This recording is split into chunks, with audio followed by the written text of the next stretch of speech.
Welcome back to my YouTube channel तारा वाइटियोल। तो गाइस आज हम सब लोग देखिए यहाँ पर चारपाई पर बैठे हैं। तो आज हमें बहुत सारा काम है। तो दोस्तों आज सुबह मैंने पहले क्या किया देखिए। तो सुबह सबसे पहले मैंने गाइस गेहूं धोकर डाले थे। तो यहाँ पर देखिए गेहूं सूख चुके हैं। तो कल गाइस हमारे यहाँ पर बारिश हो रही थी बहुत ज़्यादा। तो कल मैं धोने की सोच रही थी, फिर मैंने गेहूँ नहीं धोए। मैंने सोचा अगर अगले दिन बारिश पड़ती रहेगी तो फिर मेरे जो गेहूं हैं वो धुले धुलाए बिल्कुल ख़राब हो जाएंगे, क्योंकि सूखेंगे नहीं और पंखे में भी नहीं सूख पाते हैं क्योंकि बारिश में लाइट नहीं आती है। तो गैस देखिए मैंने आज सुबह ही धोकर डाल दिए थे 10 बजे के टाइम, और गेहूं बिल्कुल सूख गए हैं। और इनके सूखने का पता चलता है इनको मुँह में डालने से। देखिए बहुत तेज़ आवाज़ आ रही है ना, एकदम मतलब खड़ंक जैसे गाँव में बोलते हैं ना, बिल्कुल खड़ंक हो गए हैं। तो गाइस ये बिल्कुल सूख गए हैं, खड़ंक हो गए हैं एकदम। तो अगर मैं चाहूँ तो इनको शाम को ही आटा पिसवाने के लिए भेज सकती हूँ। और गाइस यहाँ पर देखिए जो चूल्हा है ये वाला, तो गाइस इस चूल्हे पर मुझे मिट्टी लगानी है। तो वैसे तो गाइस ये बिल्कुल ठीक है, कोई प्रॉब्लम नहीं है इसमें। चूल्हा बिल्कुल ठीक है, चूल्हे पर मिट्टी लगाने की कोई आवश्यकता नहीं है, कोई ज़रूरत नहीं है। लेकिन गाइस मैं आपको बताती हूँ कि मैं मिट्टी क्यों लगाना चाह रही हूँ, क्या कारण है। सितंबर के महीने में हमारे यहाँ पर गाँव में चावल की रोटी बनना स्टार्ट हो जाती है। तो गाइस रात मैंने भी थोड़ा सा आटा पिसवाया था। तो मैंने जब रोटी सेक रही थी तो सिकी हुई रोटी को जब मैंने आधा सेक कर चूल्हे के अंदर खड़ा किया तो चूल्हे के अंदर वो घूम नहीं पा रही थी, सिक नहीं पा रही थी, बहुत मुश्किल हो रही थी उसको सेकने में। तो मैं जब सेक रही थी मुझे तवा बार बार उठाना पड़ रहा था, और उठाने की वजह से मेरी जो रोटी थी वो बहुत लेट बनी थी। तो यही कारण है कि मैं इस चूल्हे पर मिट्टी लगाना चाह रही हूँ दोबारा से। इसकी जो हाइट है वो बढ़ाना चाह रही हूँ, मुझे इसकी जो हाइट है वो बढ़ानी है। तो एक लाइन मुझे मिट्टी की इस पर और लगानी है। तो यही कारण है कि मैं दोबारा से इसको तोड़कर थोड़ा सा और फिर इसके ऊपर मिट्टी लगाऊंगी। मैंने सुबह गेहूं धोकर डाले थे, तभी मैंने थोड़े से चावल भी साफ़ किए थे। तो चावल को मैंने एक छाछ से फटक लिया था, और फटकने के बाद इसको थोड़ी देर के लिए मैंने खुले में चारपाई पर कट्टा बिछाकर सुखा लिया था। अब तो मैंने खैर इसको कट्टे में भर दिया है। लेकिन गाइस मैंने सुखाए इसलिए थे क्योंकि जो पुराने चावल की जो गंध आती है वो निकल जाती है धूप से। तो मैंने इनको साफ़ करके कट्टे में भर लिया है। अब मैं शाम को इसका आटा पिसवाने के लिए भेजूँगी, क्योंकि पहले का आटा जो है वो ख़त्म हो चुका है। तो गाइस देखिए यहाँ पर मैंने थोड़ी सी मिट्टी फूलने के लिए डाल दी थी, ये चिकनी मिट्टी है। अब हम इसमें थोड़ा सा गला हुआ भूस मिलाएंगे।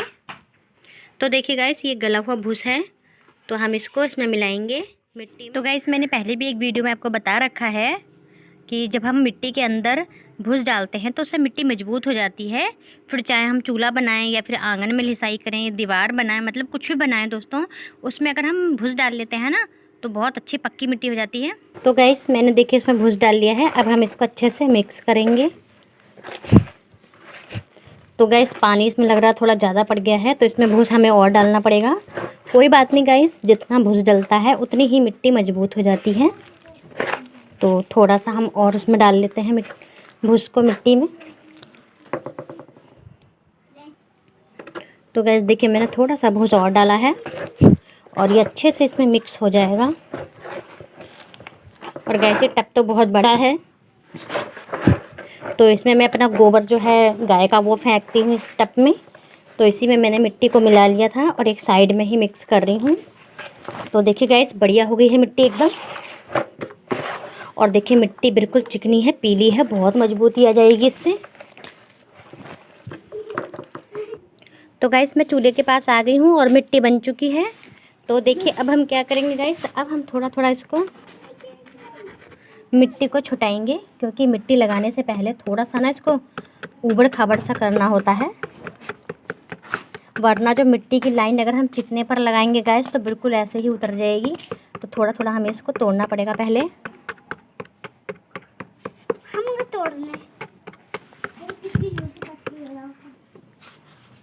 तो गैस चारों तरफ से ही इसको थोड़ा थोड़ा सा हम तोड़ लेंगे, हल्का हल्का सा, क्योंकि मिट्टी लगाने से पहले गैस तोड़नी ज़रूर पड़ती है थोड़ी सी। और वैसे भी गैस मैंने ये बहुत पतला सा छोटा सा चूल्हा बनाया था, तो अब इसमें मिट्टी लगेगी तो इसको हमें थोड़ा सा खुरचना पड़ेगा। तो ज़्यादा नहीं, हल्का हल्का सा इसको हम खुरच लेंगे, ताकि जो मिट्टी है वो अच्छे से इसमें जम जाए।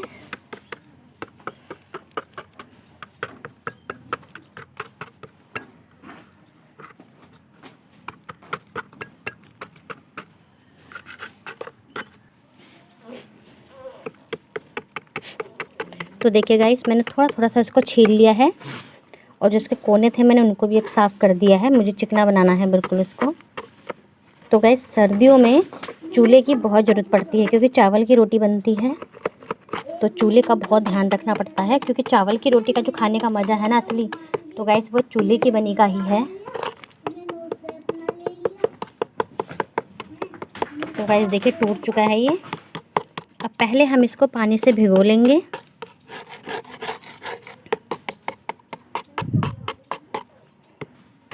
और गाइस ध्यान रखना है कि टूट ना जाए, वरना ऐसे मारने पर ये पूरा भी चटक सकता है।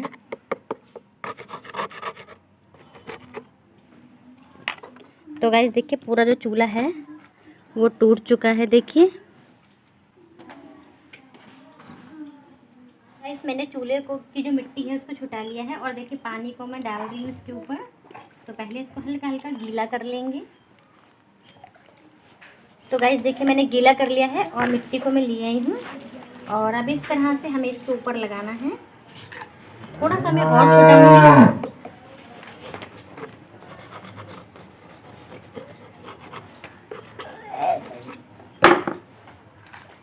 तो गाइस देखिए, इस तरह से अब हम जितनी पतली ये है उतनी ही पतली हमें एक और लाइन बनानी है।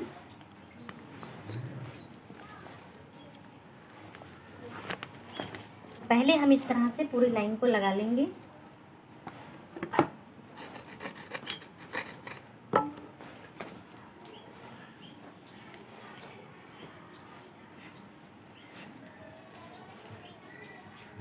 तो देखिए गाइस, पहले एक हाथ जितना था तो थोड़ा सा कम था, देखिए तो पूरे अंगूठे के बराबर ही हमें रख लेना है।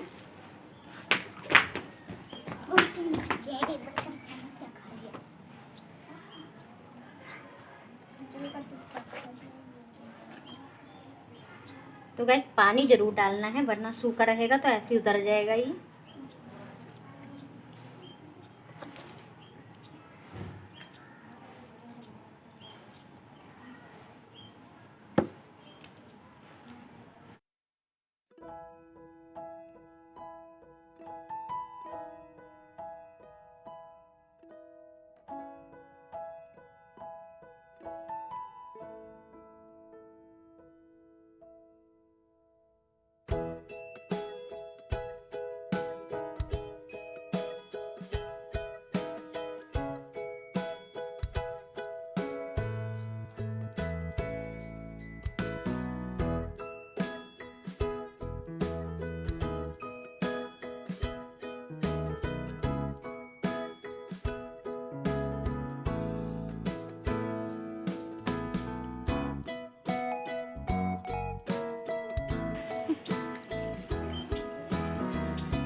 तो गाइस, इसके अच्छे से कोने निकालने हैं, जैसे पहले बना था बिल्कुल हमें उसी शेप में उसी ढाल में इसको बनाना है।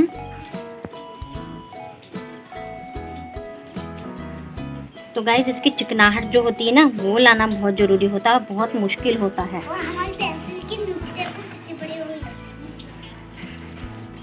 गाइस, चूल्हा तो कोई भी बना देता है, लेकिन चूल्हे को अच्छे से चिकना करना, उसके कोने निकालना, ये सब चीज़ बहुत मुश्किल होती है।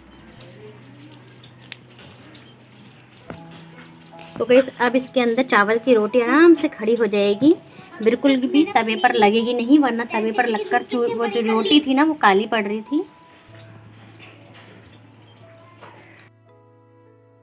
तो गाइस, मैंने देखिए चूल्हे की जो चौड़ाई है वो पहले की तरह ही रखी है, एक हाथ के नाप के बराबर। और अगर मुझे थोड़ा छोटा लगेगा तो इसके जो कोने हैं उनको थोड़ा सा और हम गहरा कर देंगे ना, तो ये जो गहराई है वो बढ़ जाएगी, चौड़ाई बढ़ जाएगी। तो इस तरह से देखिए दोस्तों, चूल्हे को जो पूरा नाप लेकर बनाया जाता है तो एक हाथ का नाप लिया जाता है। मैंने आपको पहले भी एक वीडियो में बता रखा है जिसमें मैंने ये चूल्हा बनाया था। तो जो हाथ का हमारा जो हाथ का पूरा ब्लांद होता है, गांव में तो दोस्तों ब्लांद ही बोलते हैं, तो उसका नाप रखा जाता है चौड़ाई में, लंबाई में और इसकी हाइट में, ऊंचाई में भी। तो गाइस देखिए, मैंने जो कोने हैं उनको अच्छे से साफ़ कर दिया है, चिकना कर लिया है, क्योंकि जो कोने हैं ना वो एकदम बढ़िया साफ़ दिखाई देने चाहिए। तो जहाँ मुझे थोड़ा पतला लग रहा है वहाँ मैं थोड़ा सा और मिट्टी लगा करके इसको बराबर कर दूँगी। तो गैस, पहले तो मुझे चूल्हा बनाना नहीं आता था, ना ही बरोसी बनानी आती थी। बस आंगन में ज़रूर मैं मिट्टी लगा लिया करती थी, क्योंकि मेरी मम्मी का घर पहले भी कच्चा था और अब भी कच्चा है। तो अभी तो दोस्तों मैं सब कुछ बना लेती हूँ, क्योंकि जब सर पे जिम्मेदारियाँ आई हैं शादी के बाद, जब मेरी सासू माँ नहीं थी, मेरी सासू माँ मेरे पति के बचपन में ही गुजर गई थी, तो सारा काम मुझे खुद ही अपने आप मैनेज करना पड़ता था। ऐसा भी नहीं कि किसी को दाएँ बाएँ से बुला लूँ। तो दोस्तों दूसरों को बुलाने में भी आसान होता है। तो सारे ही काम मैंने खुद करने सीख लिया और बड़ी ही खुशी के साथ मैं अपने सारे काम निपटा लेती हूँ समय से। जब मुझे पता है कि आज मुझे ये काम करना है तो मैं समय से ही काम करने लग जाती हूँ। और दोस्तों सारे ही काम मैं अपने हाथों से खुद करती हूँ, कभी मैंने किसी का कोई एहसान नहीं लिया है। मेरी शादी को 10 साल हो गए हैं दोस्तों, और 10 साल में आप सोचिए मैंने कितना काम खुद ही किया होगा अपने घर का। तो अब तो दोस्तों पक्का हो गया है, पहले तो आंगन भी कच्चा था, सब कच्चा ही था। तो दोस्तों कभी शादी से पहले गेहूँ नहीं धोए थे, क्योंकि मम्मी साफ़ कर लेती थी। लेकिन अब देखो गेहूँ भी धोकर डालने होते हैं। जैसे ही आटा ख़त्म होने वाला होता है तो 5-6 दिन पहले ही अपने गेहूँ को धोकर फटक कर अच्छे से साफ़ कर लेती हूँ। फिर चाहे मैं बरसाऊँ पंखे से या फिर छाछ से फटकाऊँ, लेकिन समय से अपना सारा काम मैं कंप्लीट कर लेती हूँ दोस्तों। तो ज़िम्मेदारियाँ बहुत कुछ सिखा देती हैं। तो देखिए गाइस, ये चूल्हा है, इसके बीच में बिल्कुल बीच सेंटर में मैंने थोड़ी सी मिट्टी लगाई है, तो इससे जो धुआं है वो सारा ही निकल जाता है बाहर। तो पहले दोस्तों मैंने बीच सेंटर में एक छेद भी किया था, इसमें एक हॉल बनाया था, लेकिन मैंने अब वो बंद कर दिया है। तो थोड़ी सी मैंने अड्डी लगा दी है दोस्तों। तो गांव में हम लोग इसको अड्डी बोलते हैं। तो इस अड्डी का फ़ायदा ये होता है कि जो हम बर्तन रखते हैं चूल्हे के ऊपर, तो उस वो थोड़ा उठ जाता है, तो जो धुआं है वो सारा ही बीच में से साइडों से निकल जाता है।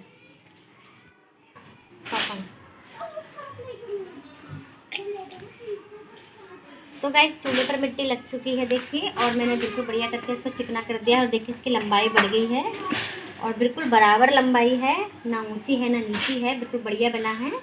और थोड़ी सी यहाँ पर मैंने अड्डी लगाई है, क्योंकि धुआं निकल जाता है।